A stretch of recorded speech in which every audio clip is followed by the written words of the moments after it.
Hello everyone. आज हम लोगों का डे 13 है एविडेंस एक्ट का, जिसमें आज हम सेक्शन 101 से लेके 114 ए तक पढ़ेंगे, 114 ए तक पढ़ेंगे। ये एविडेंस एक्ट का आखिरी पार्ट है, भाग 3, जो कि साक्ष्य का पेश किया जाना और उनके प्रभाव से संबंधित है। ये भाग 3 अध्याय 7 से शुरू होता है, जो कि धारा 101 से लेके 114 ए तक है। अध्याय 7 आपकी चैप्टर 7 या अध्याय 7 जो आपका है, ये बर्डन ऑफ प्रूफ या सबूत के भार से संबंधित है। इसमें पहली धारा हम पढ़ने जा रहे हैं, जो कि यह धारा 101 सबूत का भार। सबूत का भार का मतलब क्या होता है कि कोई भी व्यक्ति जो न्यायालय से ये चाहता है कि वो ऐसे किसी विधिक अधिकार या दायित्व के बारे में निर्णय दे, तो उन तथ्यों के अस्तित्व जो उन तथ्यों के अस्तित्व पर निर्भर है जिन्हें वो प्रख्यात करता है, तो उसे ये साबित करना होगा कि उन तथ्यों का अस्तित्व है। कहने का मतलब है कि अगर आप न्यायालय से चाहते हैं कि आपके पक्ष में ऐसे विधिक अधिकार या दायित्व के बारे में निर्णय दे न्यायालय, जो उन तथ्यों पर आधारित है जो आप न्यायालय के समक्ष कह रहे हैं कि इन तथ्यों पर ये चीज़ आधारित है, तो आपको वो तथ्य साबित करना होगा। ये साबित करना होगा कि इन तथ्यों को जो आप कह रहे हैं उनका अस्तित्व है। ये साबित आप कर देंगे तो आपके पक्ष में न्यायालय निर्णय दे देगा। तो कहने का मतलब हुआ कि जब कोई व्यक्ति किसी तत्व का अस्तित्व साबित करने के लिए आबद्ध है, बाउंडेड है, तब ये कहा जाएगा कि उस व्यक्ति पर सबूत का भार है। आगे फिर बताई गई है धारा 102 कि सबूत का भार किस पर होता है। धारा 102 में यही बात कही गई है कि सबूत का भार किस पर होता है, बिल्कुल क्लियर कर दिया गया है धारा 102 में कि किसी वाद या कार्रवाई में सबूत का भार उस व्यक्ति पर होता है जो असफल हो जाएगा यदि दोनों में से किसी भी ओर से कोई भी साक्ष्य ना दिया जाए। अगर कोई भी साक्ष्य नहीं दे पाया तो जो व्यक्ति असफल हो जाएगा, तो कहने का मतलब हुआ कि जो असफल हो जाएगा, इसका मतलब सबूत का भार उसी व्यक्ति पर था जो असफल हो गया। इसमें एक बात याद रखेंगे कि जो सबूत का भार होता है धारा 101 के अंतर्गत, ये कभी भी परिवर्तित नहीं होता है, ये कांस्टेंट रहता है। फिर आप आ जाइए, और ये 102 के अंतर्गत क्या होता है, सबूत का भार परिवर्तित होता रहता है। फिर आ जाइए आप धारा 103 पर, जो कहती है विशिष्ट तथ्य के बारे में सबूत का भार। क्या होता है विशिष्ट तथ्य के बारे में, बहुत ध्यान से समझ लीजिए। अभी 103 में आप विशिष्ट तथ्य के बारे में बात कर रहे हैं, अभी 106 पढ़ाएंगे तो उसमें बताएंगे आपको विशेषता ज्ञात तथ्यों के बारे में। तो बहुत 103 और 106 धारा को बहुत क्लियर करके समझ लीजिए।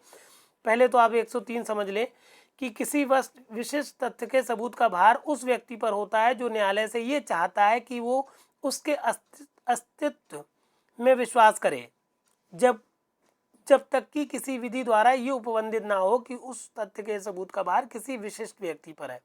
कहने का मतलब होता है कि जैसे मान लीजिए न्यायालय से चाहता है कि न्यायालय ये विश्वास करे कि वो कहीं और था घटना के समय, तो उसे ये साबित करना होता है कि उस खा को ये साबित करना होगा कि जो उस पर चार्ज लगाए गए हैं, जिस घटना में उसका नाम घसीटा जा रहा है, उस घटना के समय वो व्यक्ति कहीं और था। ये प्ली ऑफ एलिबाई से संबंधित धारा है 103। इसीलिए हमने आपको जब धारा 11 पढ़ाई थी तो वहाँ पर भी धारा 103 का जिक्र किया था। कहने का मतलब हुआ कि अगर किसी विशिष्ट तत्व के बारे में न्यायालय से आप ये चाहते हैं कि न्यायालय ये विश्वास करे जैसा कि आप कह रहे हैं कि ऐसा है, तो आपको ही ये साबित करना होगा कि ये ऐसा विशेष मामले में ऐसा हुआ था, या ऐसा मैं वहाँ पर नहीं था, ये आपको साबित करना होगा। जब तक कि किसी और पर वो भार ना चला जाए, तब तक वो भार साबित करने का आप पर ही है। बर्डन ऑफ प्रूफ आप पर ही है, आप ही साबित करेंगे कि आप मौका वारदात पर उपस्थित नहीं थे, जब तक कि किसी और पर वो बर्डन ऑफ प्रूफ ना चला जाए, साबित करने का भार किसी और पर ना चला जाए। इस तरह से इलस्ट्रेशन के साथ समझिएगा तो बात आपको ज़्यादा समझ में आएगी।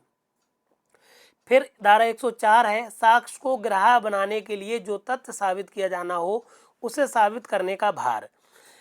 क्या मतलब है इसका, जैसे मान लीजिए आप न्यायालय में साबित करना चाह रहे हैं कि अमुक व्यक्ति की मृत्यु हो गई है, ठीक, तो आप मृत्युकालिक कथन साबित करना चाह रहे हैं कि ये मृत्युकालिक कथन इस बंदे का है, तो आपको ये भी साबित करना होगा कि उस पर्टिकुलर व्यक्ति की मृत्यु हो गई है। कहने का मतलब हुआ मृत्युकालिक कथन को ग्राह्य बनाने के लिए आपको क्या करना पड़ेगा, उसकी मृत्यु साबित करना होगी कि हाँ वो व्यक्ति मर गया है। ये कहलाती है धारा 104 एविडेंस एक्ट की।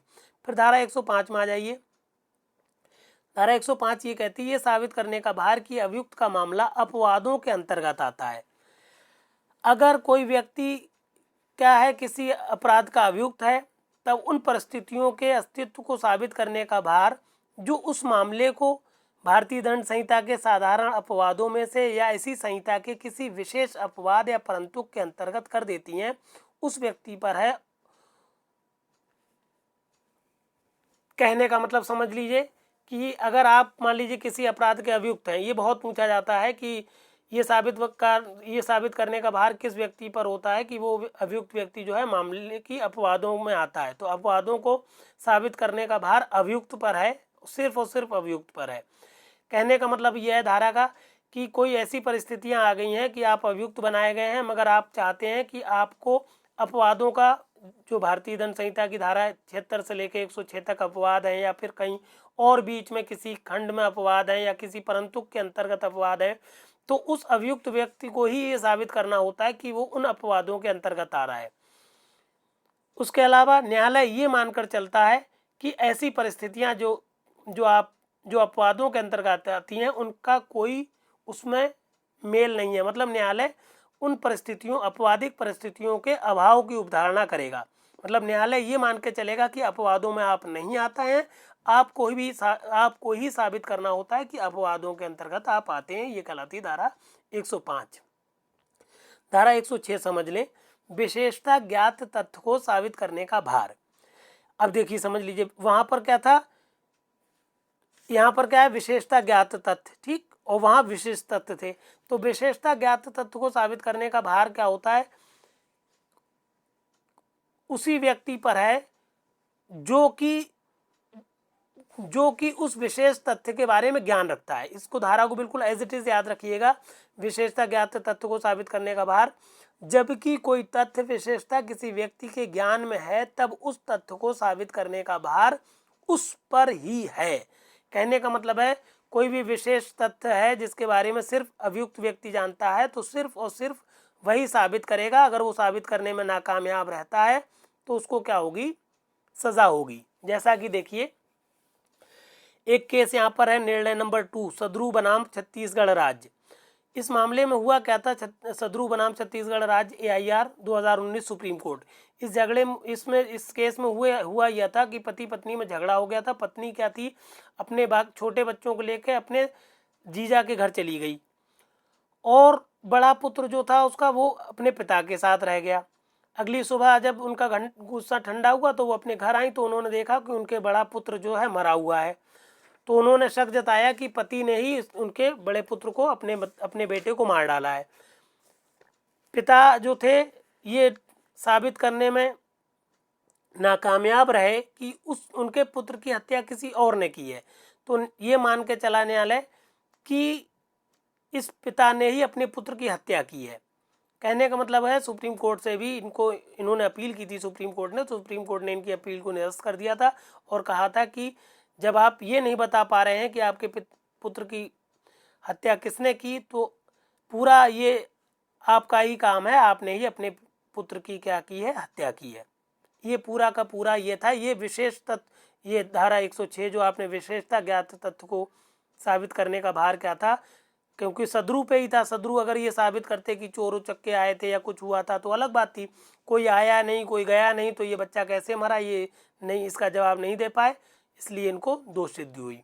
एक और है निर्णय 1, रंजीत कुमार हल्दर बनाम सिक्किम राज्य 2019 सुप्रीम कोर्ट का केस ये भी है। इसमें क्या था, पत्नी ने जो था अपने पति को रंजीत के साथ मिलकर मार डाला। मारने के बाद अपने घर में ही उसको दफना दिया लकड़ियों के नीचे। फिर दफनाने के बाद क्या हुआ, ये पहले तो झूठ बोलती रही, मगर थोड़ी सी सख्ती की गई तो इन्होंने पूरी बात बता दी कि हाँ हमने मार के यहाँ दफन किया है। कहने का मतलब है, इन दोनों केस में आपने देखा कि ये विशेष तथ्य थे जिनके बारे में सिर्फ और सिर्फ अभियुक्त व्यक्ति जानते थे, और ऐसे विशेष ज्ञात तथ्यों को साबित करने का भार सिर्फ उसी व्यक्ति पर होता है जो उस अपराध को करता है या उसमें लिप्त होता है और कोई व्यक्ति उनके बारे में नहीं जानता होता है। फिर आ जाइए धारा 107 में। धारा 107 कहती है कि उस व्यक्ति की मृत्यु साबित करने का भार जिसका 30 वर्ष के भीतर जीवित होना ज्ञात है। कोई व्यक्ति अगर 30 साल से जीवित हुआ है, लोग जान रहे हैं कि 30 साल से जिंदा थे, तो क्या होगा,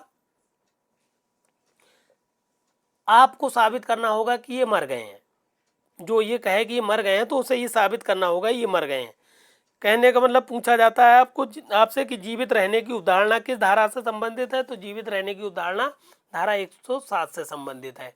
जस्ट इसका उल्टा है धारा 108 में। क्या कहती है धारा 108? धारा 108 कह रही है ये साबित करने का भार कि वह व्यक्ति जिसके बारे में 7 वर्ष से कुछ नहीं सुना गया है जीवित है।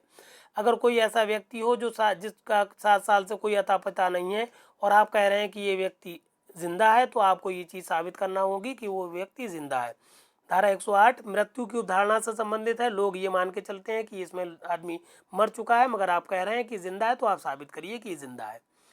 धारा 110 जो एविडेंस एक्ट की है, ये स्वामित्व के बारे में सबूत का भार से संबंधित है कि अगर मान लीजिए कोई व्यक्ति किसी संपत्ति पर काबिज है, उसका दृष्टा स्वामी है, उस पर कब्जा रखता है, और आप कहते हैं कि वो संपत्ति उस व्यक्ति के नहीं है जिसका कि उस संपत्ति पर कब्जा है, तो जो व्यक्ति ये कहता है कि वो स्वामी कब्जेदार व्यक्ति स्वामी नहीं है, तो उस व्यक्ति को ये साबित करना होगा कि वो स्वामी नहीं है। जो ये कहता है कि ये कब्जेदार व्यक्ति नहीं है, वही साबित करेगा कि ये स्वामी नहीं है। फिर धारा 111 का ये क्या है, कुछ अपराधों के बारे में अवधारणा से संबंधित होती है कि न्यायालय क्या करता है, कुछ ऐसे तथ्य आते हैं न्यायालय के संबंध में समक्ष, जिनके मामले में न्यायालय क्या करता है, अवधारणा करता है। और वो कौन से अपराध हैं? जैसे मान लीजिए कहीं दंगा हो रहा है, तो दंगा को दबाने के लिए वहाँ पर एक बल तैनात किया गया, तो या कुछ वहाँ पर बहुत अशांति थी तो वहाँ पर एक पुलिस बल तैनात कर दिया गया था। तो ये सब कुछ अपराधों के बारे में अवधारणा से संबंधित सेक्शंस होते हैं। और सेक्शंस कौन से हैं? भारतीय दंड संहिता की धारा 121, 121 का 121, 122 या फिर 123 के अधीन जितने भी अपराध होते हैं, इनके मामले में न्यायालय अवधारणा करता है कि ऐसा उपद्रव किया गया होगा या ऐसा मामला रहा होगा, लोगों ने उत्पात मचाया होगा। दूसरा पॉइंट बताता है अगर इन कोई आपराधिक षड्यंत्र हुआ है, वहाँ पर न्यायालय अवधारणा करता है कि हाँ हो सकता है इन्होंने षड्यंत्र किया हो। या फिर भारतीय दंड संहिता की धारा 122 या 103 के अंतर्गत किसी षड्यंत्र प्रयत्न करना या किसी चीज़ का अपराध का दुष्प्रेरण करने के बारे में न्यायालय अवधारणा करता है। फिर एक बहुत ही इंपॉर्टेंट धारा है धारा 112 एविडेंस एक्ट की, जो क्या कहती है, विवाहित स्थिति के दौरान में जन्म होना धर्म जत्थ का निश्चायक सबूत है। बहुत इंपॉर्टेंट धारा है ये धारा 112। कहने का मतलब है अगर किसी व्यक्ति का जो जन्म हुआ है, दो विवाहित व्यक्तियों के पति पत्नी के मध्य हुआ है, तो वो व्यक्ति जो पैदा हुआ है, जो बच्चा पैदा हुआ है, उस व्यक्ति का ही बच्चा है, जो वही व्यक्ति उसका पति है, पिता है, सॉरी। कहने का मतलब है कहीं मामला अगर ये धारा 112 ये कहती है कि कहीं अगर ये मामला उठता है कि अमुक व्यक्ति का अमुक बच्चे का पिता कौन है, तो उस बारे में ये पूरी डिटेल देती है धारा 112। समझ लें इसको। ये तथ्य कि किसी व्यक्ति का जन्म उसकी माता और किसी पुरुष के बीच विधिमान्य विवाह के कायम रहते हुए या उसका विवाह विघटन होने के उपरांत माता के अविवाहित रहते हुए 280 दिनों के भीतर हुआ था, इस बात का निश्चायक सबूत होगा कि वो उस पुरुष का धर्मज पुत्र है। कहने का मतलब है कि अगर कहीं प्रश्न उठता है कि इस बच्चे का पिता कौन है, तो जो उसकी माता है बच्चे की, जिस पुरुष के साथ वो रह रही थी, जिसका विधिमान रूप से वो विवाहित थे, या फिर विवाह विघटन हो गया है और विवाह विघटन के 280 दिन के भीतर अगर उस बच्चे ने जन्म लिया है, तो होगा क्या, ये माना जाएगा, न्यायालय ये इस बात का सबूत होगा, निश्चायक माना नहीं जाएगा बल्कि निश्चायक सबूत होगा कि वही पुरुष जो है उस बच्चे का पिता है जो उस महिला के साथ विवाहित था, या विवाह विघटन के बाद बच्चा हुआ तब भी उस बच्चे का पिता जो है वही पुरुष है। कब एक सिर्फ इसका एक्सेप्शन कह सकते हैं, जब तक कि ये दर्शित ना किया जा सके कि विवाह के पक्षकारों की परस्पर पहुंच ऐसे किसी समय नहीं थी जब उसका गर्भाधान किया जा सकता था। कहने का मतलब है हर हाल में उस व्यक्ति को उस बच्चे का पिता माना जाएगा जिसके विधिमान विवाह के दौरान उस बच्चे का जन्म हुआ है या विवाह विघटन के 280 दिन के भीतर हुआ है, जबकि वो उस बच्चे की माँ अविवाहित थी उन 280 दिनों के भीतर, तो वो पुरुष ही उस बच्चे का पिता होगा। इस बात का ये पूरा निश्चायक सबूत है, इसमें कोई इफ बट नहीं है। सिर्फ और सिर्फ छूट मिल सकती है उस पुरुष को कि जब ये साबित कर दे कि जब उस स्त्री ने गर्भाधान किया था, बच्चा कंसील किया था, उस बीच इन लोगों की पहुंच मुमकिन ही नहीं थी। मान लीजिए 2 साल से पति सऊदी अरब में रह रहा है और उस बीच बच्चा पैदा होता है, तो ये आप बन सकता है कि वो पुरुष उस बच्चे का पिता नहीं है, वरना किसी भी हाल में उस पुरुष को ही पिता माना जाता है। ये निश्चायक सबूत होता है। ये हमने आपको पिछले भी टर्न पे पढ़ाया है कि निश्चायक सबूत से संबंधित धारा 112 है। इसमें एक केस है, पहले ही केस समझ लें, सेथु बनाम प्लानी 1924 का केस है। इसमें विवाह विघटन के जस्ट एक महीने बाद बच्चे का जन्म हुआ था, तो न्यायालय ने कहा कि ये बच्चा जो है उसी पुरुष का बच्चा है जिसका ये विवाह 1 महीने पहले विघटित हुआ है, जिससे इनका विवाह विघटन, क्योंकि विवाह विघटन के 280 दिन के भीतर भी अगर कोई बच्चा पैदा होता है तब भी वही पुरुष उस बच्चे का पिता माना जाता है जो कि विवाह विघटित कर लिया है।